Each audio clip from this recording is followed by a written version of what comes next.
Et 2 ex-employés des déchetteries de Paris sont jugés aujourd'hui parce qu'ils touchaient de l'argent pour laisser passer des professionnels du BTP, ce qui est interdit.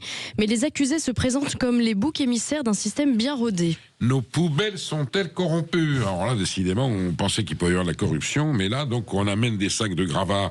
En général, c'est le BTP, bâtiments, travaux publics, qui ont des zones de déchets très particuliers, mais souvent c'est compliqué, c'est loin ou c'est onéreux.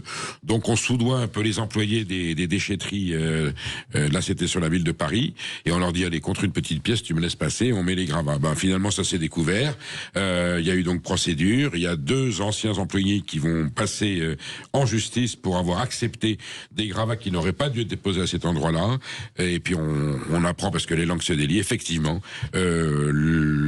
c'est un système, je vais pas dire que c'est une mafia, mais enfin on s'est rendu compte qu'il y avait un réseau, il y avait des pratiques plus anciennes. Il ne serait que les boucs émissaires de cette pratique illicite, et pourtant c'est peut-être une pratique plus répandu que l'on ne pense. On va tout savoir avec le procès. On aura. Mais alors, si maintenant on commence à faire du fric avec nos poubelles, vous les jetez normalement, vous les vendez pas. Oui, non, je pas encore.